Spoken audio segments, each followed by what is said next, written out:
Ex-girlfriend. He abandoned 7 years ago. He's now begging her to save his son's life. Serena's hand trembled as she stared at the check. $100,000 made out to her. Across the mahogany desk, Nolan Wexham's desperate blue eyes pleaded silently while his 6-year-old son, Caleb, sat motionless in the corner, hadn't spoken a single word in 8 months. The same man who'd shattered her heart 7 years ago was now begging her to save his child. The only question was, could she survive loving a Wexham again? The silence in the downtown law office stretched between them like a chasm filled with unspoken history. Serena Bradford forced herself to breathe evenly, fighting the urge to either tear up the check or clutch it to her chest like a lifeline. $100,000 would solve every financial problem she faced: her student loans, her grandmother's medical debts, the mortgage payments she'd been juggling since taking leave from teaching. But it would also mean working for Nolan Wexham, the man who had promised her forever and then chosen his family's money over their love when she needed him most. Serena. His voice was rougher than she remembered, deeper. 7 years had changed the college boy she'd loved into something more substantial, more weathered. His dark hair showed threads of silver at the temples, and his hands, once soft from privilege, now bore the calluses of honest work. Please, just look at him. Against her better judgment, she turned toward the small figure huddled in the leather chair by the window. Caleb Wexham was beautiful in that heartbreaking way of damaged children, with his father's striking blue eyes and delicate features that spoke of his mixed heritage from his late mother. But those eyes held no light, no curiosity, no spark of the mischief that should animate a 6-year-old's face. He sat perfectly still, not fidgeting or exploring his surroundings as children do. His small hands rested precisely on his knees, and he stared straight ahead at nothing, lost in whatever terrible world trauma had created in his mind. 8 months, Nolan continued, his voice breaking slightly. 8 months since the accident, and he hasn't said a word. Won't make eye contact. The specialists say he has selective mutism triggered by post-traumatic stress. They've tried everything: play therapy, art therapy, even medication. Nothing reaches him. Serena's heart clenched with professional instinct and human compassion. In her 5 years of elementary teaching, she'd worked with traumatized children before. She'd seen how silence could become a child's fortress, protecting them from a world that had proven unsafe. The psychologists, the psychiatrists, the behavioral specialists, they all say the same thing, Nolan pressed on, desperation creeping into his controlled tone. He needs consistent care from someone who understands childhood trauma, someone patient enough to wait for him to feel safe again, someone who won't give up on him. There are excellent professionals I've hired them all. He leaned forward, his intensity making the air between them electric. 6 different specialists. Each one lasted a few weeks before admitting they weren't making progress. But you. He paused, his gaze holding hers with an intimacy that made her pulse quicken despite everything. You always knew how to reach the unreachable children. Remember Tommy Rodriguez? The boy who wouldn't speak English because he was afraid of being laughed at? She did remember. Tommy had been her student-teacher challenge, a 7-year-old immigrant child who'd gone selectively mute in English while speaking freely in Spanish at home. Serena had spent months earning his trust, using art and music and patient persistence until the day he'd finally whispered his first English word to her. Safe. That was different, she protested, though her eyes drifted back to Caleb's motionless form.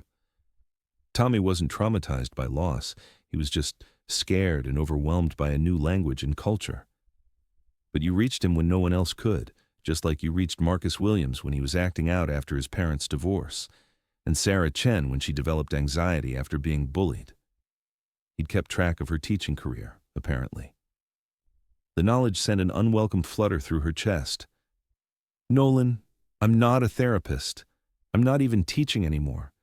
I took leave to take care of my grandmother before her voice caught on the grief that still felt raw 3 months later. I know. His tone softened with genuine sympathy. I heard about Mrs. Bradford. I'm sorry. She was an amazing woman. The fact that he remembered her grandmother, who had practically raised her after her parents died, was another unwelcome tug at her emotions. Nana had always liked Nolan, had been devastated when he'd broken Serena's heart. "This is insane," she said, trying to focus on practical objections instead of the painful memories. "I can't just move into your house and play nanny to your son. There are boundaries, professional ethics. The money would let you finish your master's in child psychology," he interrupted quietly. "Isn't that what you always wanted? To specialize in helping traumatized children?" He'd kept track of her dreams too, apparently. The master's program she'd had to abandon when her grandmother got sick, the specialized training that would have let her open her own practice, focused on childhood trauma therapy. "Money can't buy miracles, Nolan." "I'm not asking for miracles. I'm asking for hope." His voice dropped to a whisper that she had to lean forward to hear. He was such a bright, happy little boy before the accident, curious about everything, always asking questions, always laughing. Now he's like a ghost of himself, and I don't know how to bring him back. The doctors say if we don't make progress soon, the selective mutism could become permanent. He could lose his voice forever. The professional in her wanted to ask about the details, what exactly had happened in the accident, what specific symptoms Caleb displayed, what interventions had been tried. The woman in her wanted to run before Nolan's proximity, and desperation could weaken her resolve any further. But the teacher in her, the part that had always been unable to walk away from a child in need, was already calculating possibilities. Selective mutism was often treatable with the right approach, the right therapeutic relationship. If the child felt truly safe with someone, if trust could be rebuilt slowly and patiently. "Tell me about the accident," she heard herself saying. Relief flickered across Nolan's features. "Car crash. Drunk driver ran a red light and hit them head on. Vivian, his mother, died instantly. Caleb was trapped in the back seat for 40 minutes before the paramedics could get him out. He had nightmares for weeks, but then he just stopped talking, stopped crying, stopped reacting to almost everything." Serena closed her eyes, picturing a frightened little boy trapped with his mother's lifeless body, the trauma searing itself into his developing psyche. No wonder he'd retreated into silence. Speech was connection, communication, vulnerability. If the world had proven catastrophically unsafe, why risk reaching out again? "He needs stability," she said slowly, her teacher brain automatically shifting into assessment mode. "Consistent caregivers, predictable routines, an environment where he feels completely safe. Most importantly, he needs someone who won't pressure him to talk or perform emotional labor until he's ready." Exactly. Nolan's eyes lit with the first hope she'd seen in them. "That's exactly what Dr. Maria Santos said. She's the child psychologist who's been working with him most recently. She thinks residential care with a trauma-informed specialist might be his best chance." Dr. Maria Santos. Serena knew that name. She was one of the most respected child trauma specialists in the city, with a waiting list months long and a reputation for working miracles with selective mutism cases. "Dr. Santos recommended me?" Serena asked, surprised. "I mentioned your name when I was explaining my desperation. She said she'd heard of your work with trauma-affected children at Roosevelt Elementary. When I told her about our history," he paused, color rising slightly in his cheeks. "She said that existing emotional bonds, even complicated ones, can sometimes be therapeutic for children who've lost the ability to form new attachments." So he'd told the therapist about their past relationship, about how he'd loved her and left her, about how she'd once carried his child for 3 precious months before stress and heartbreak had stolen that dream away too. Have you ever faced an impossible choice between your head and your heart, between protecting yourself and helping someone you once loved? Tell me your story in the comments. Let me know where you're watching from, and hit subscribe if this emotional dilemma is already pulling at your heartstrings. Serena looked down at the check again, its neat numbers representing financial freedom and emotional peril in equal measure. Then she looked at Caleb, still motionless in his chair, and felt her resolve begin to crumble. "One condition," she said quietly. "This is about Caleb, not about us. Whatever we had, whatever we were to each other, that's in the past. I'm here as a professional caregiver, nothing more." "Of course," Nolan agreed quickly, though something flickered in his eyes that suggested the boundaries might not be as simple as either of them hoped. "And I want to speak with Dr. Santos before I make any final decisions. If she doesn't think this arrangement would be therapeutic for Caleb, then the answer is no, regardless of the money." "She's actually here," Nolan admitted, looking slightly sheepish. "I asked her to come in case you had questions. She's waiting in the conference room down the hall." Presumptuous, but it showed how desperate he truly was, and how well he still knew her. Of course, she'd want professional consultation before taking on a case this complex. "Then let's go talk to her," Serena said, folding the check and slipping it into her purse without committing to anything. "But first, let me try something." She moved slowly toward Caleb's chair, every instinct she'd developed working with traumatized children guiding her approach. She didn't make direct eye contact or try to touch him. Instead, she simply sat on the floor near his chair and began speaking in the soft, non-threatening tone she'd perfected over years of working with scared children. "Hi, Caleb. My name is Serena. I'm a teacher, and I work with kids who are feeling scared or sad sometimes. I know you probably don't want to talk right now, and that's okay. Sometimes when really scary things happen, our voices need time to rest." The little boy didn't look at her, but something in his posture shifted slightly, the barest indication that he was listening. "I brought some colored pencils with me," she continued, pulling a small set from her purse. "Not because I want you to draw anything special, but because sometimes it's nice to have colors nearby. Colors don't ask questions or need answers. They just exist, ready to help if we want them to." She placed the pencils on the floor between them, not offering them directly but making them available. To her surprise, after several long moments, Caleb's gaze shifted down toward the bright colors. Behind her she heard Nolan's sharp intake of breath, but she didn't turn around. Instead, she waited patiently as Caleb stared at the pencils for nearly a full minute. Then, moving with careful deliberation, he slid down from his chair and knelt beside her on the floor. He didn't speak, didn't make eye contact, but he reached for a blue-colored pencil with fingers that trembled slightly. It was the first voluntary action she'd seen from him since entering the room. "Blue is a good choice," she said softly. "It's the color of sky and water and peaceful things." For just a moment, Caleb's eyes met hers. The contact lasted barely a second before he looked away. But in that brief connection, she saw a flicker of the bright, curious little boy who was trapped beneath layers of trauma and fear. And in that moment, she knew she couldn't walk away. "All right," she said, rising gracefully to her feet and addressing Nolan without taking her eyes off Caleb. "Let's go talk to Dr. Santos. But I want to be very clear. This is a trial arrangement, 1 month to see if I can help him make progress. If I can't, or if being around me makes things worse for him, then I walk away and you find another solution." "Agreed," Nolan said immediately. "Anything you need, anything at all." As they prepared to leave for the meeting with Dr. Santos, Serena caught sight of their reflection in the office window, Nolan tall and desperate with hope, herself looking determined and terrified in equal measure, and little Caleb still kneeling on the floor, clutching the blue-colored pencil like a lifeline.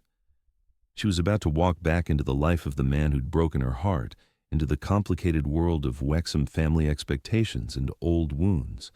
But she was also about to try to help a little boy find his voice again, and despite every rational objection her mind could raise, her heart whispered that some risks were worth taking.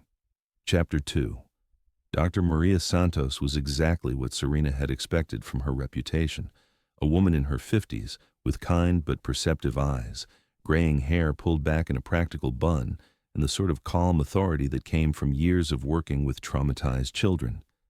Her office radiated warmth despite being located in a sterile medical building with soft lighting and child-friendly furniture that made even adults feel more at ease.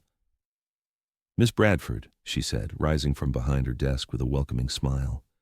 "I've heard wonderful things about your work at Roosevelt Elementary. Your former principal, Mrs. Chen, spoke very highly of your intuitive approach with selective mutism cases." Serena felt a flutter of surprise and professional pride. She hadn't realized her reputation extended into therapeutic circles. Thank you, though I should clarify that I'm not a licensed therapist. My experience is purely educational. Sometimes the best therapeutic work happens outside clinical settings, Dr. Santos replied diplomatically. Please sit. Mr. Wexham has filled me in on your complicated history, but I'd like to hear your perspective on Caleb's situation. Serena glanced at Nolan, who had positioned himself near the window where Caleb was once again sitting motionless in a chair, the blue-colored pencil still clutched in his small fist. What I saw in the office was promising, she began carefully. He responded to my presence without pressure or expectation. That brief eye contact suggests he's not completely withdrawn. There's still some part of him that wants to connect. He's just terrified to try. Exactly my assessment, Dr. Santos confirmed. Caleb's selective mutism isn't developmental or neurological. It's purely trauma response. His cognitive abilities are completely intact and his hearing tests normal. He's chosen silence as protection, which means he can choose to speak again when he feels truly safe. What specific interventions have you tried? Serena asked, settling into professional consultation mode. Dr. Santos consulted her notes. Initially play therapy with 3 different specialists. He'd engage minimally with toys, but never responded to prompts for interaction. We tried art therapy, but he would only observe, never create. Music therapy showed some promise. He'd listen intently, but no vocal participation. Most recently, we attempted family systems therapy, but she glanced diplomatically at Nolan. The family dynamics proved somewhat complicated. Nolan shifted uncomfortably. My mother has strong opinions about appropriate treatment approaches. I see. Serena could read between those lines easily enough. Lillian Wexham had never been one to accept approaches that didn't align with her social expectations, even when it came to medical care. The challenge, Dr. Santos continued, is that Caleb needs intensive, consistent therapeutic relationship building, but he's now become resistant to new caregivers. Every time someone new enters his environment, he retreats further. His attachment system is severely disrupted. But he responded to me, Serena said slowly, thinking through the implications. Someone he doesn't know in an unfamiliar environment. Which is why I think this arrangement might work, Nolan interjected, hope clear in his voice. You represent something different, not another therapist trying to fix him, but someone genuine who's simply present with him. Dr. Santos nodded thoughtfully. There's also the factor of your connection to his father. Children are incredibly intuitive about adult relationships. If Caleb senses that his father trusts you completely, feels safe with you, that could transfer into his own feelings of security. The implication hung in the air, that Caleb would pick up on whatever unresolved emotions existed between his caregivers. Serena felt the weight of responsibility settling on her shoulders. What would success look like? She asked. What are realistic goals for a month-long trial?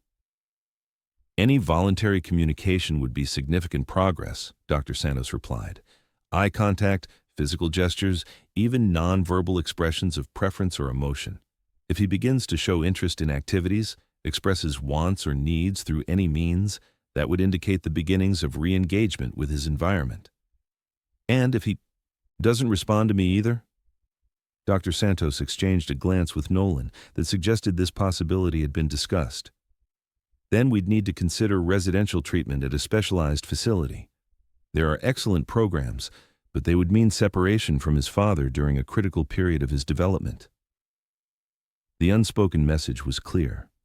Serena represented Caleb's last chance at healing within his family structure. I'd want to work closely with you, Serena said, decision crystallizing in her mind. Regular consultations, guidance on therapeutic approaches appropriate for his specific trauma profile. Of course, I'd recommend we meet twice weekly initially, more often if needed. And the living arrangements? Serena looked directly at Nolan. I assume I wouldn't be staying in the main house? There's a guest cottage on the property, he confirmed quickly. Completely private, fully furnished, close enough for quick access if Caleb needs you, but separate enough to maintain appropriate boundaries. Boundaries? Yes, Those would be essential for survival in this arrangement. All right, Serena said, the words coming out before she could second-guess herself. 1 month. Trial basis. With Dr. Santos's oversight and very clear professional parameters. The relief that flooded Nolan's features was almost painful to witness. Thank you, he said, his voice thick with emotion. Serena, I know this isn't easy, asking you to. This is about Caleb, she interrupted firmly, as much for her own benefit as his. Let's keep it that way. 3 days later, Serena stood at the gates of the Wexham estate for the first time in 7 years, her stomach churning with anxiety and anticipation. The property was even more imposing than she remembered, rolling hills, manicured gardens, and the sprawling Georgian mansion where Nolan had grown up surrounded by privilege and expectation. The guest cottage was a relief, though. Tucked into a grove of oak trees about 200 yards from the main house, it was charming and private, with large windows that filled the space with natural light and a small garden that someone had recently tended with obvious care. I had the housekeeper stock the kitchen, Nolan said, seeming nervous as he helped carry her bags from the car. But you're welcome to eat with us in the main house whenever you'd like. Mrs. Rodriguez is an excellent cook. I prefer to keep work and personal space separate, Serena replied, maintaining the professional distance she'd promised herself. It's better for everyone if I have somewhere to retreat when I'm off duty. Something flickered across his features, disappointment perhaps, or recognition that she was already building walls between them. Where is Caleb? She asked, changing the subject to safer ground. Inside with Mrs. Rodriguez. He's been agitated since I told him you were coming. Not distressed exactly, but more restless than usual. Dr. Santos said that might be a positive sign, that anticipation of change could indicate some level of engagement with his environment. Serena nodded, slipping automatically into assessment mode.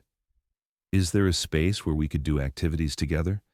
Somewhere that feels safe to him, but isn't his bedroom or main living areas? There's a sunroom off the kitchen that he seems to like. Lots of windows, very bright. Mrs. Rodriguez says he sometimes sits there in the afternoons. That sounds perfect. Let me get settled, and then I'd like to meet with him somewhere neutral. No pressure, no expectations, just presence. An hour later, Serena found herself in the Wexham Mansion's bright, airy sunroom, surrounded by windows that looked out onto gardens filled with late spring flowers. The space was beautiful, but not intimidating, furnished with comfortable chairs and low tables that could accommodate both adult and child-sized activities. Caleb sat in a corner chair, the same blue-colored pencil from their first meeting still in his small hand, though he hadn't drawn anything with it.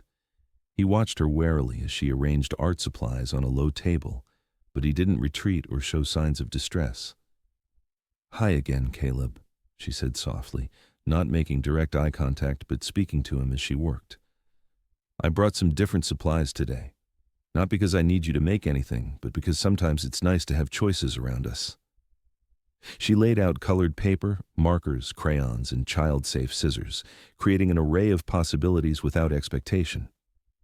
Then she settled into a chair across the room, close enough to interact if he wanted, far enough away to avoid feeling crowding. "I'm going to be staying in the cottage outside for a while," she continued in the same gentle tone. "That means I'll be nearby if you want company, but you don't have to see me unless you feel like it.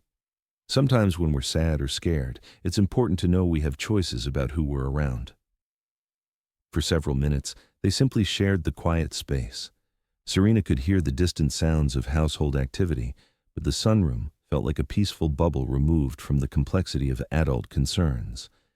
Then, moving with the same careful deliberation she'd witnessed in the law office, Caleb slid down from his chair and approached the table of supplies. Serena held her breath, forcing herself to remain relaxed and non-reactive. After a long moment of consideration, Caleb picked up a green crayon and a piece of yellow paper.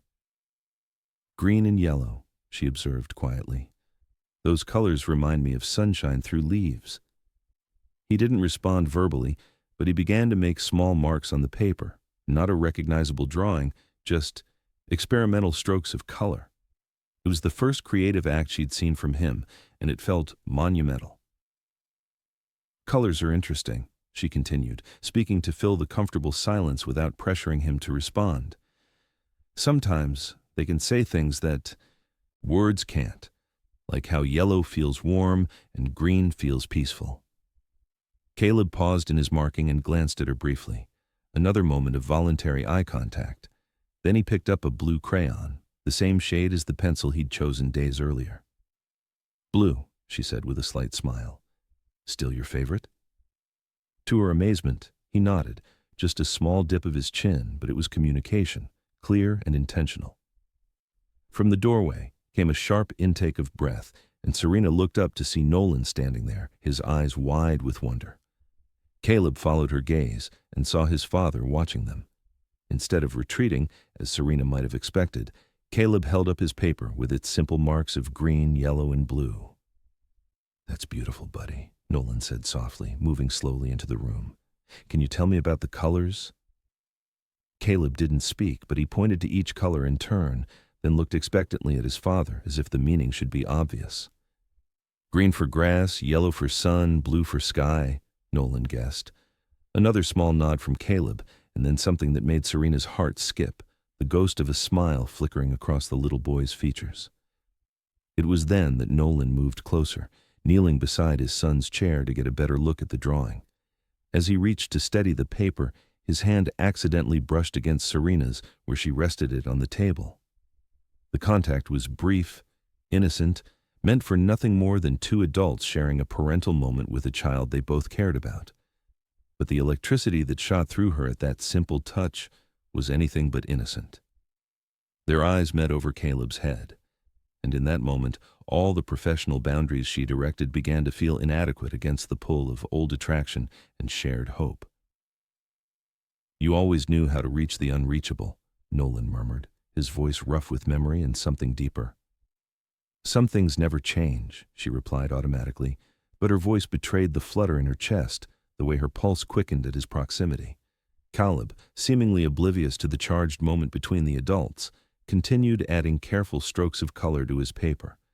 But Serena was acutely aware of everything, the way Nolan's shoulders had broadened since college, the silver threading through his dark hair, the familiar scent of his cologne mixed with something earthier, more mature. 7 years had changed them both, but apparently not the way her body responded to his presence. This was exactly what she'd feared about taking this job. Professional distance was one thing in theory, but in practice, with a traumatized child depending on both of them and old attraction still simmering beneath the surface of their careful politeness, maintaining boundaries was going to be more complicated than she'd anticipated. "This is progress," she said, forcing herself back to safer ground.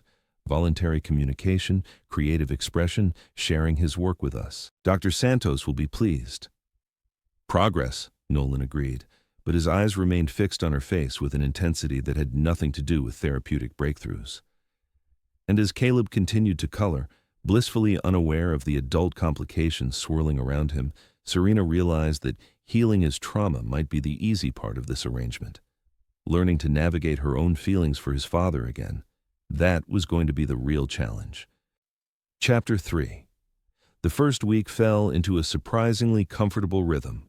Serena would arrive at the main house each morning around 9, after Nolan had left for his architectural firm, and spend the day with Caleb in various low-pressure activities. Art supplies in the sunroom, gentle walks through the garden, quiet reading time where she would narrate picture books without expecting him to participate. Caleb's progress was gradual but consistent. He began making eye contact more frequently, nodding or shaking his head in response to simple questions and showing clear preferences for activities and foods.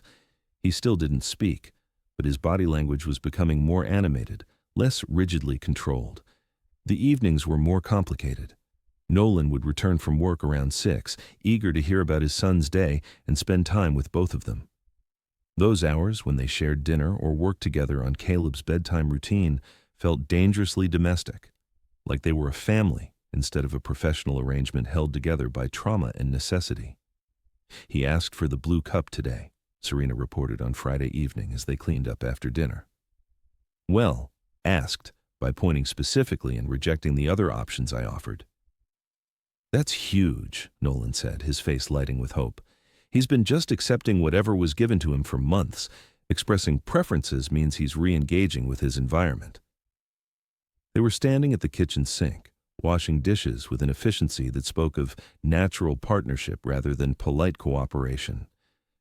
When Nolan reached past her for a towel, his arm brushed her shoulder, and she felt that same electric awareness that had been building all week. Dr. Santos thinks we might try introducing some verbal prompts next week, she continued, trying to focus on professional matters instead of the way his proximity made her pulse quicken. Nothing pressured, just creating opportunities where speech might feel natural to him. Whatever you think is best, he said, but his attention seemed focused more on her than on therapeutic strategies. Serena, I need to say something. She tensed, recognizing the tone that meant they were about to venture into personal territory. This arrangement is about Caleb, she reminded him firmly. I know, but I also know I owe you an explanation for what happened 7 years ago, for why I made the choices I did. Nolan, don't, my father had just died, he continued, as if the words had been dammed up too long to be stopped. The business was in chaos, the family finances were more precarious than anyone knew, and my mother was falling apart. When you told me you were pregnant, I wanted to marry you immediately. I was ready to drop out of school, get a job, figure out how to support our family. Serena's hands stilled in the soapy water. This wasn't the story she'd carried for 7 years, wasn't the narrative of easy abandonment she'd used to justify her anger. But my mother convinced me that marrying you then would destroy both our futures, that I needed to finish school, stabilize the family business, and then I could come back to you from a position of strength instead of desperation. So you chose to trust her judgment over mine, Serena said quietly. You made decisions about our future without including me in them. I was 21 years old and terrified, he replied, his voice rough with old pain. I thought I was being responsible, giving you time to finish your education too, making sure I could provide properly for you and the baby. I thought I was protecting you from the chaos my family was drowning in. And when I lost the baby from the stress of thinking I'd been abandoned, his face went white. I didn't know. My mother said you'd told her you'd taken care of the problem. I thought, God help me. I thought you'd chosen not to have the baby because I'd handled everything so badly. The misunderstanding hit her like a physical blow. All these years, he'd believed she'd terminated their pregnancy by choice, while she'd believed he'd abandoned her when she needed him most. I miscarried, she whispered, the words still painful after all this time. At 12 weeks, the stress, the heartbreak, the feeling that I was completely alone, my body just gave up. Serena. His voice broke on her name, and suddenly his arms were around her, pulling her against his chest as if he could somehow hold her together against the old grief. I am so sorry. If I had known, if I had understood, she should have pulled away, should have maintained the professional distance that was supposed to protect them both. But the warmth of his embrace, the solid reality of his body against hers, the way he held her like she was precious and breakable, undid every defense she'd built. I looked for you, she admitted against his shoulder. After I healed physically, I tried to find you at school, but you'd transferred, and no one would tell me where. I thought you'd disappeared rather than face the consequences of what we'd done. I transferred to finish my degree closer to home, to help with the family business, and I thought you hated me for not being there when you needed me most. I thought I'd destroyed any chance we might have had. They stood in the kitchen, holding each other against the weight of 7 years of misunderstanding and pain, until the sound of small footsteps made them spring apart. Caleb stood in the doorway, his blue eyes wide with concern as he looked between the two adults. In his small hand, he clutched the drawing he'd made that first day, the paper with green, yellow, and blue marks that had represented his first communication. He approached them slowly, then held up the drawing and pointed to the blue mark, then to Serena's face, where tears were now streaming freely. Blue for sad? Nolan asked softly, kneeling to his son's level. Caleb nodded, then surprised them both by reaching up and gently touching Serena's wet cheek with his small fingers. It was the first time he'd initiated physical contact with anyone in 8 months. "Oh, sweetheart," Serena whispered, fresh tears spilling over. Thank you for caring about my feelings." And then, in a voice barely above a whisper, rusty from months of disuse, Caleb spoke his first word since the accident. "Sad?" The single syllable hung in the air like a miracle. Nolan's sharp intake of breath was audible, and Serena had to press her hand to her mouth to contain a sob of relief and wonder. "A little sad," she confirmed gently, kneeling down to meet Caleb's eyes. "But not about you, sweet boy. Sometimes grown-ups have sad feelings about things that happened a long time ago." "Better?" Caleb asked, his voice gaining slightly more strength. "Much better now," she assured him, meaning it completely. The truth about their past, painful as it was, had lifted a weight she hadn't realized she'd been carrying. Caleb considered this seriously, then wrapped his small arms around her neck in a hug that nearly broke her heart with its trusting affection. Over his head, her eyes met Nolan's, and the look they shared was full of hope and possibility, and the dangerous recognition that they were no longer just two people helping a traumatized child heal. They were becoming a family, whether that was wise or not. Chapter 4. The breakthrough with Caleb's first words changed everything. Over the weekend, he began speaking in short phrases, asking for things he wanted, expressing simple emotions, and most remarkably, initiating conversations with both Serena and his father. "More juice, please," he said at breakfast on Saturday, his voice still soft but clear. "Can we draw today?" he asked Serena as they settled in the sunroom. "Daddy, look," he called out when Nolan returned from a quick trip to the office, holding up a picture he'd created of what appeared to be three people standing under a rainbow. By Sunday evening, as Serena prepared to return to her cottage after helping with Caleb's bedtime routine, the little boy had progressed to having actual conversations. "Serena," he said as she tucked him in, his blue eyes serious in the lamplight. "Are you my friend?" "I am absolutely your friend," she assured him, smoothing his hair back from his forehead. "One of the very best friends you'll ever have." "Will you stay?" The question was simple, but loaded with the complex attachment needs of a child who'd lost too much already. "I'll be right in the cottage," she promised, the same assurance she'd given every night that week. "And I'll be here in the morning to have breakfast with you." "But will you stay always?" he pressed, and she felt her heart clench with the impossibility of making promises about a future that remained undefined. "I'll stay as long as you need me," she said carefully, which seemed to satisfy him enough to close his eyes and settle into sleep. But as she kissed his forehead goodnight and turned to leave, she found Nolan waiting in the hallway, his expression troubled. "We need to talk," he said quietly, gesturing toward his study. Serena followed him into the masculine room, lined with architectural books and framed building designs, feeling anxiety creep up her spine. His tone suggested this wasn't going to be a conversation about Caleb's therapeutic progress. "He's getting attached to you," Nolan said without preamble once they were seated across from each other. "More attached than we anticipated." "That's natural," she replied, though she could hear the defensive note in her own voice.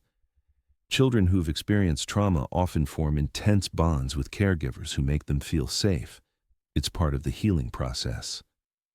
"But what happens when your month is up?" he asked.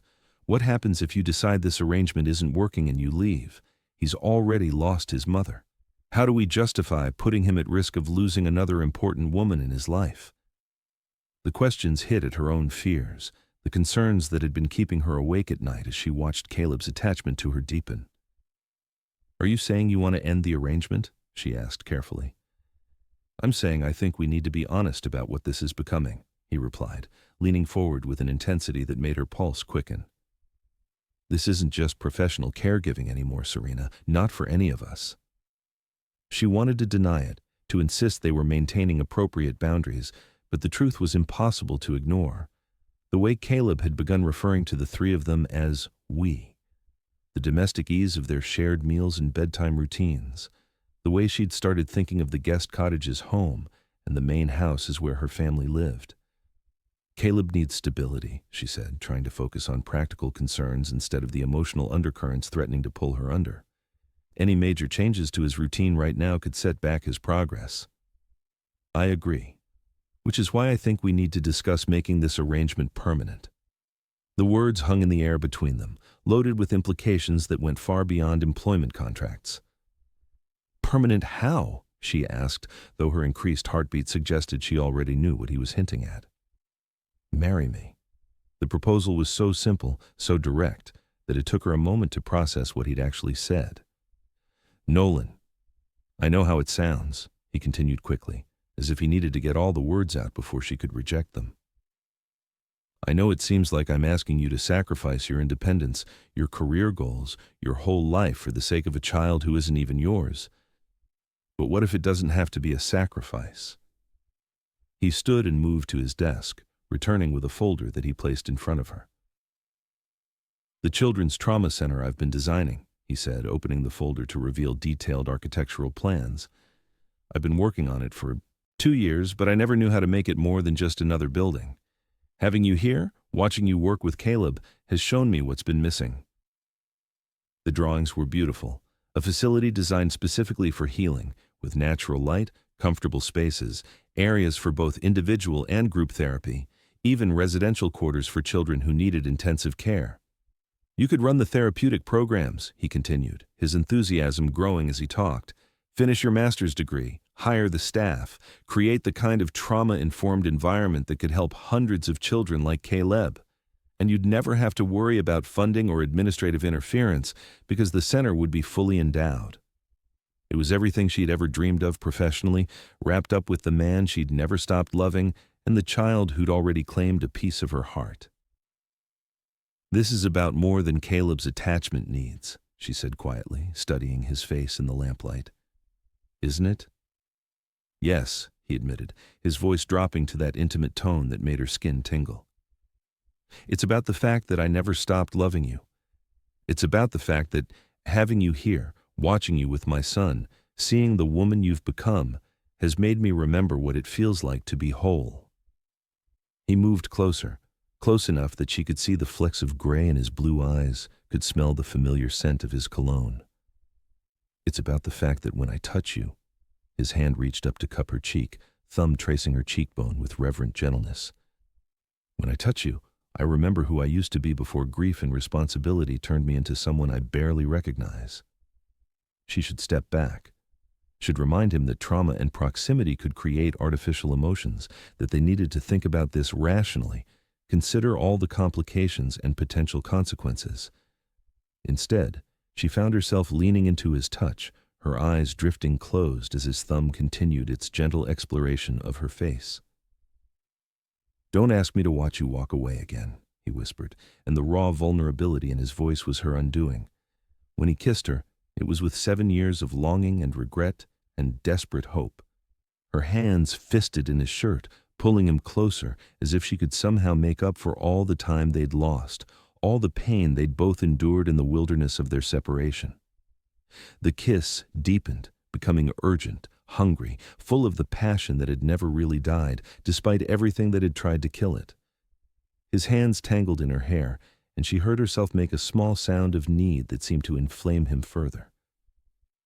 "Serena," he breathed against her lips, her name a prayer and a plea and a promise all at once.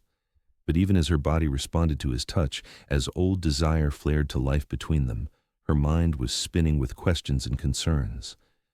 "This is happening too fast," she managed to say, though she made no move to step away from the circle of his arms. 7 years too slow, if you ask me," he replied, but he loosened his hold slightly, giving her space to think. "What about your mother?" "Lillian made it very clear 7 years ago that I wasn't suitable for the Wexham family."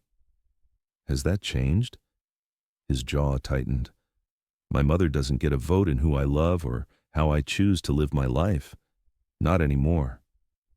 "And what about Caleb? What if we try this and it doesn't work? What if we end up hurting him more than helping him? What if we don't try and spend the rest of our lives wondering what could have been?" he countered. "What if we let fear keep us apart again and Caleb loses the chance to have a real family?"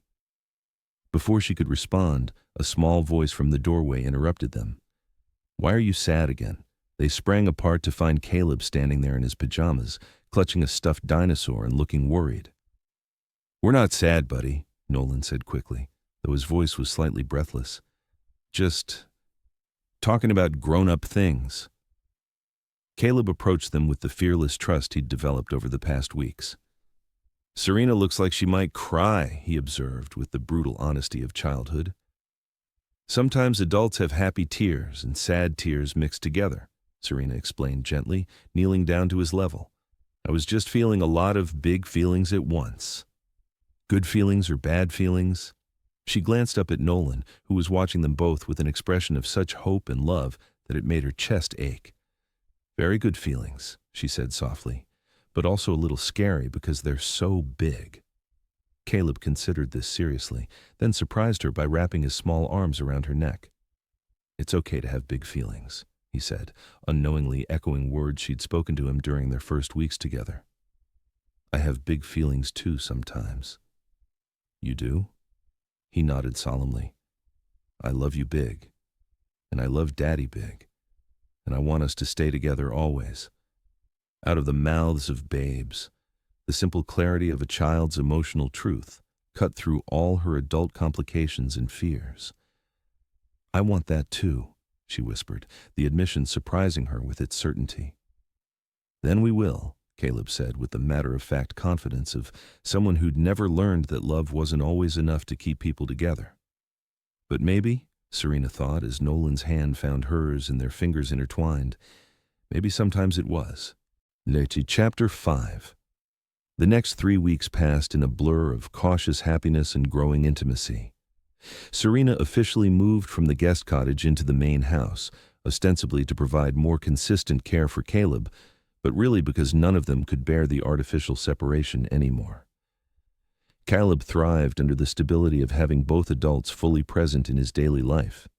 His vocabulary expanded rapidly. He began laughing again, a sound that filled the house with joy, and he started sleeping through the night without the nightmares that had plagued him since the accident. Dr. Santos pronounced his progress remarkable and unprecedented during their weekly consultations, though she also gently warned about the importance of maintaining realistic expectations and healthy boundaries. Children who've experienced significant loss can sometimes idealize new family structures, she cautioned during a session where all 3 adults met while Caleb played in the adjoining room. It's important that he understands this is a real, permanent change, not another temporary arrangement that might disappear. "It is permanent," Nolan said firmly, his hand finding Serena's across the space between their chairs. "We're getting married." They'd made the decision official 3 days earlier, in a quiet moment after Caleb's bedtime, when the rightness of their connection had overwhelmed all remaining doubts. No dramatic proposal, no ring yet, just 2 people who'd found their way back to each other, acknowledging that they wanted to build a future together. "Congratulations," Dr. Santos said warmly. "I think that's wonderful news for all of you. Caleb clearly sees you as a family unit already, and formalizing that will give him the security he needs." But even as the professional validation eased some of Serena's concerns, she knew that the real challenges were still ahead of them. They'd been living in a protective bubble, focused entirely on Caleb's healing and their own rediscovered connection. Soon they'd have to face the outside world, including Lillian Wexham's inevitable reaction to their engagement. The confrontation came sooner than expected. Serena was in the kitchen preparing lunch when she heard the front door open with the particular force that suggested someone had entered without waiting to be invited. Caleb, who'd been helping her wash vegetables at the sink, looked up with mild interest rather than the alarm he would have shown months earlier. "Mama Lil," he called out hopefully. He'd been asking about his grandmother regularly, confused by her absence from his daily routine. Lillian Wexham appeared in the kitchen doorway, looking every inch the formidable society matron she'd always been. Silver hair perfectly styled, designer clothing impeccable despite the morning heat, and an expression that could freeze water at 20 paces. "Caleb, darling," she said, her tone warming considerably as she focused on her grandson. "How lovely to see you looking so well." "Hi, Mama Lil." Caleb ran to her with the uncomplicated affection of childhood, and despite everything, Lillian's face softened as she embraced him. "I've missed you terribly," she murmured into his hair. "You've grown so much." "I can talk now," Caleb announced proudly. "Serena helped me find my words again." Lillian's gaze shifted to Serena, and the temperature in the room dropped perceptibly. "Yes," she said coolly. "I heard you were visiting." "Serena lives here now," Caleb continued with innocent enthusiasm. "She's going to marry Daddy and be my mom. We're going to be a real family." The silence that followed was deafening. Lillian's face went through a series of expressions: shock, outrage, and finally a kind of cold fury that Serena remembered all too well from 7 years ago. "Caleb, sweetheart," Lillian said with forced calm, "why don't you go play in the sunroom while I talk to Miss Bradford?" "It's okay," Caleb said cheerfully. "Serena says grown-ups can have important talks around me as long as they use kind words. Right, Serena?" Trapped by her own therapeutic philosophy, Serena nodded reluctantly. "That's right, as long as everyone speaks respectfully." "How convenient," Lillian said, her voice dripping with false sweetness. "Then we can all hear exactly what I have to say about this development." She moved further into the kitchen with the predatory grace of someone preparing for battle. "I assume my son has told you about his proposal?" "He has," Serena replied evenly, though her heart was beating rapidly. "And I've accepted." "Of course you have. $100,000 for a few weeks' work, and now you've managed to manipulate your way into a permanent position with full access to the family fortune. Quite clever." "Mama Lil," Caleb said with a confused frown. "That wasn't kind words." "You're absolutely right, darling," Lillian said, visibly struggling to modulate her tone for his benefit. "Let me rephrase. Miss Bradford, I'm concerned that this arrangement might not be in everyone's best interests." "What arrangement do you mean?" Serena asked, though she knew exactly what Lillian was implying. "The arrangement where a woman who was paid to provide child care services somehow convinced a grieving widower and traumatized child that she's indispensable to their happiness." The words hit their mark, stirring up all of Serena's own insecurities about the unusual circumstances of their reunion. But before she could respond, Caleb's voice cut through the tension. "Serena didn't convince us of anything," he said with the devastating honesty of childhood. "We love her because she's nice and she makes us feel safe, and she helped me not be scared anymore." Out of the mouths of babes, indeed. "And she makes Daddy smile again," Caleb continued earnestly. "He was sad for a long time, but now he's happy. Don't you want Daddy to be happy, Mama Lil?" The question clearly caught Lillian off guard. She looked down at her grandson, this little boy who'd been silent and withdrawn just weeks ago and was now articulating complex emotions with remarkable clarity, and something in her expression began to soften. "Of course I want your father to be happy," she said quietly. "I want all of us to be happy." "Then you should be happy that Serena is here," Caleb said with impeccable 6-year-old logic, "because we're all happier when she's here." Before Lillian could respond, Nolan's voice carried from the front hall. "I'm home early." He stopped abruptly as he entered the kitchen and took in the scene, his mother facing off against his fiancée, while his son stood between them like a small mediator. "Mother," he said carefully, "I wasn't expecting you." "Clearly," Lillian replied, some of her steel returning. "I thought it was time we had a family discussion about these recent developments." "There's nothing to discuss," Nolan said firmly, moving to stand beside Serena in a gesture of unmistakable support. "I've asked Serena to marry me. She said yes, and we're planning a wedding." "A wedding," Lillian repeated flatly. "How quickly you've forgotten that you buried your wife less than a year ago." "Mama Lil," Caleb interrupted, his voice small but determined. "Mommy is in heaven. She can't come back. But Serena is here, and she loves me, and I love her. Isn't it okay to love someone who's here?" The question hung in the air, profound in its simplicity. From the mouth of a child who'd lost his mother came wisdom that cut straight to the heart of grief and healing and the courage required to love again after loss. Lillian stared at her grandson, and for the first time since entering the house, her composure cracked slightly. "Oh, darling," she whispered, "of course it's okay to love someone who's here." We all know what it feels like when the past collides with the present, don't we? When old love resurfaces just as new complications threaten to tear everything apart. Have you ever had to choose between what feels right in your heart and what looks right to everyone else? Share your thoughts below, and don't forget to subscribe for tomorrow's continuation of this emotional journey. The room fell quiet, except for the normal sounds of the house settling around them. Finally, Lillian straightened her shoulders and looked directly at Serena. "I owe you an apology," she said stiffly. 7 years ago, I thought I was protecting my son from making a mistake that would ruin his life. I convinced him that waiting, finishing his education, establishing himself financially would be better for both of you in the long run. You convinced him to abandon me when I needed him most, Serena replied quietly but without anger. You let me believe he didn't want our baby.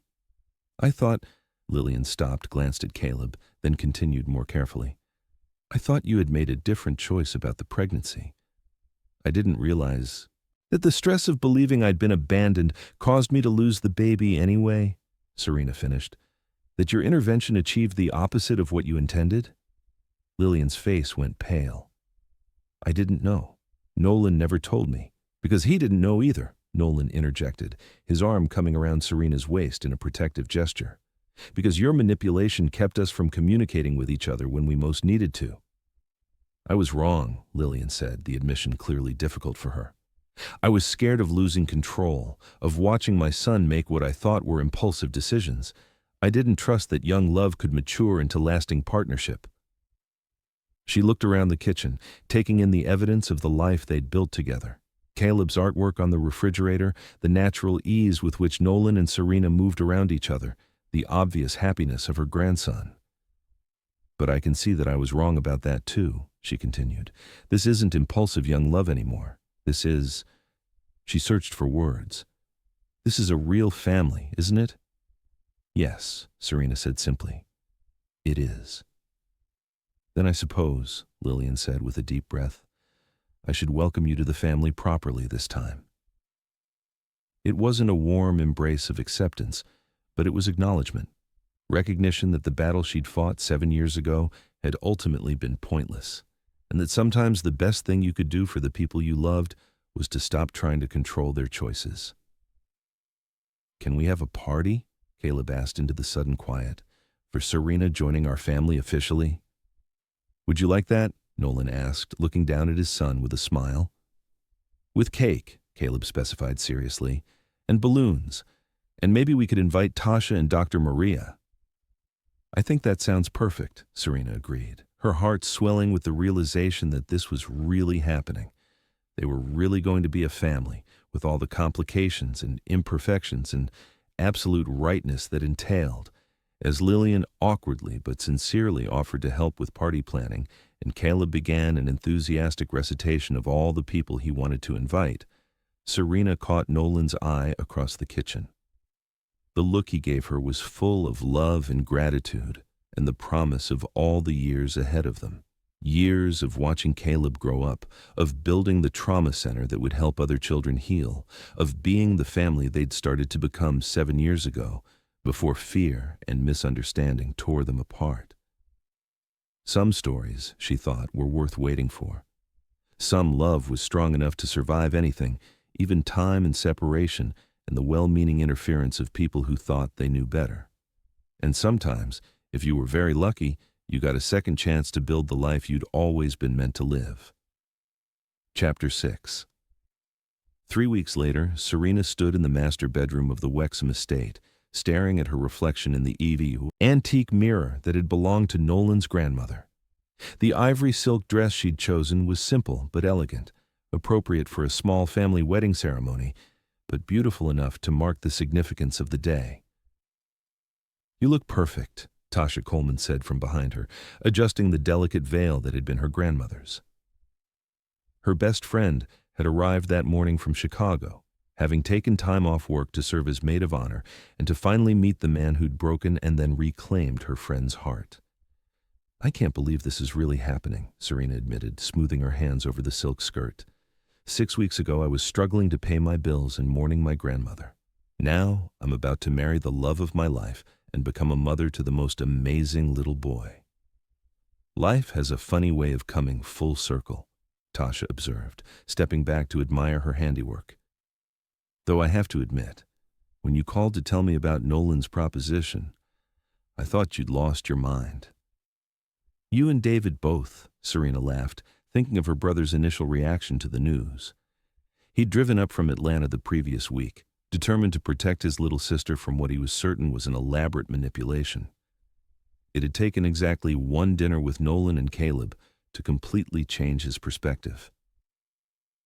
"Uncle David says you're going to be the best mom in the world," Caleb announced from the doorway, where he'd appeared in his miniature black tuxedo, complete with a bow tie that matched his father's, "and that Daddy is lucky you said yes."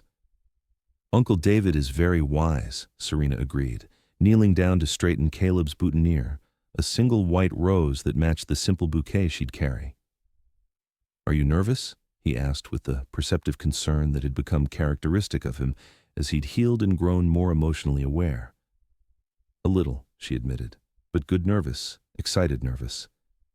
"Me too. I've never been in a wedding before." He paused, then asked the question that had been on his mind for weeks. "After you marry Daddy, will you be my real mom?"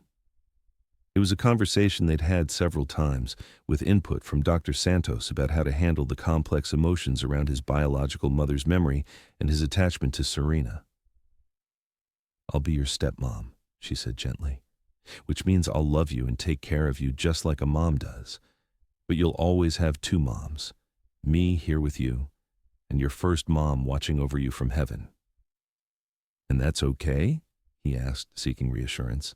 "That's more than okay. That's special. Not every little boy is lucky enough to have two moms who love him so much." Caleb considered this seriously, then surprised her by wrapping his arms around her neck in one of his fierce hugs. "I'm glad you came back," he whispered. "I'm glad Daddy asked you to help me find my words." "I'm glad too, sweetheart. I'm so glad."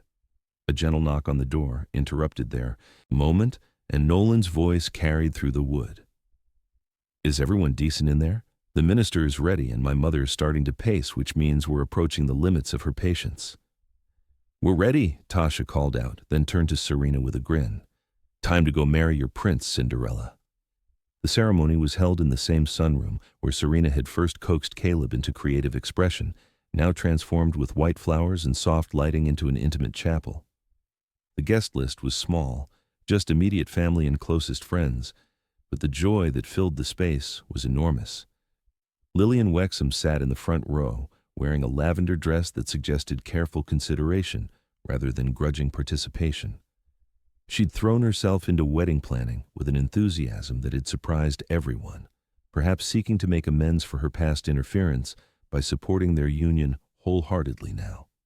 David Bradford walked Serena down the makeshift aisle, his pride evident in every step.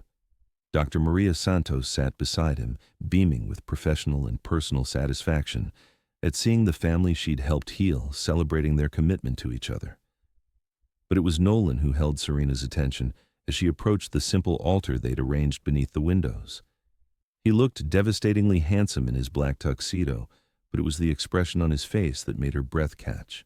Pure love and wonder and gratitude, as if he couldn't quite believe this moment was real. Caleb stood beside his father as a ring-bearer, taking his responsibilities seriously as he held the simple white gold bands they'd chosen together. "Dearly beloved," the minister began, but Serena barely heard the traditional words. She was lost in Nolan's eyes, in the promise of the life they were about to officially begin, in the miracle of love that had survived separation and pain and time itself. When it came time for vows, Nolan spoke first, his voice steady despite the emotion in his eyes. "Serena, 7 years ago I made the mistake of choosing fear over love, security over trust, other people's opinions over my own heart. I lost you, I lost our baby, and I thought I'd lost any chance at the kind of deep, authentic love we'd shared." His voice caught slightly, and Serena felt tears beginning to blur her vision. "When I asked you to help heal my son, I was asking you to save his life. I didn't dare hope you might save mine too, but you did.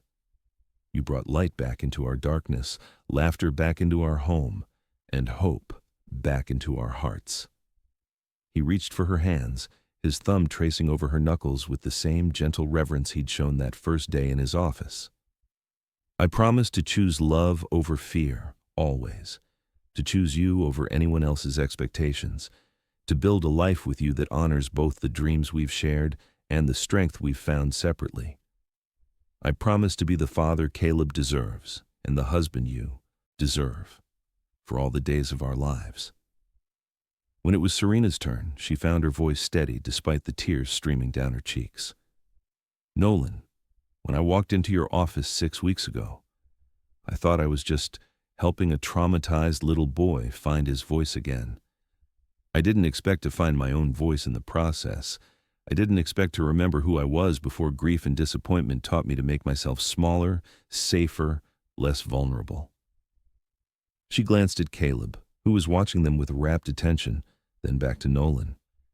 You and Caleb have taught me that some risks are worth taking, that some love is strong enough to overcome any obstacle, and that the family we choose can be every bit as powerful as the family we're born into. Her voice grew stronger as she continued. I promise to love you both with everything I have, to create a home filled with honesty and laughter and the kind of security that lets people grow into their best selves. I promise to help you build something beautiful together, not just the trauma center that will help other children heal, but the family that will be our greatest achievement. By the power vested in me, the minister concluded after they'd exchanged rings, I now pronounce you husband and wife. Nolan, you may kiss your bride. The kiss was soft, reverent, full of promise rather than passion, appropriate for the sacred moment and the audience of loved ones witnessing their commitment. But when they broke apart, Caleb's voice rang out clear and joyful in the flower-filled room. Now we're a real family. And as laughter and applause filled the sunroom, as their small gathering of loved ones surrounded them with congratulations and happy tears, Serena knew that Caleb was absolutely right. They were a real family now, bound not just by legal documents or ceremonial vows, but by the kind of deep, authentic love that could weather any storm. 6 months later, Serena stood in the lobby of the newly opened Bradford Wexham Children's Trauma Center, watching families arrive for the facility's first community open house. The building that had existed only in architectural drawings was now a reality.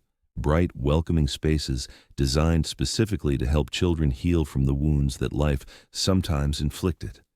The art therapy room is booked solid for the next 3 months, she told Nolan as he joined her, having finished his tour with a group of potential donors. And Dr. Santos says the residential program already has a waiting list. Any regrets about giving up traditional teaching? He asked, slipping his arm around her waist in a gesture that had become as natural as breathing. None, she said firmly. This is what I was meant to do. Help children like Caleb find their voices again. Help families like ours discover that healing is possible. Through the large windows, they could see Caleb playing in the specially designed outdoor therapeutic garden with several other children, his laughter carrying on the warm summer breeze. The silent, traumatized little boy who'd sat motionless in a law office chair was now a confident, articulate child who served as an unofficial ambassador for the center, eager to tell anyone who'd listen about how feelings can get better when grown-ups know how to help. Have I mentioned lately that I love you? Nolan murmured, pressing a kiss to her temple. Only every day, she replied with a smile, but I don't mind hearing it again.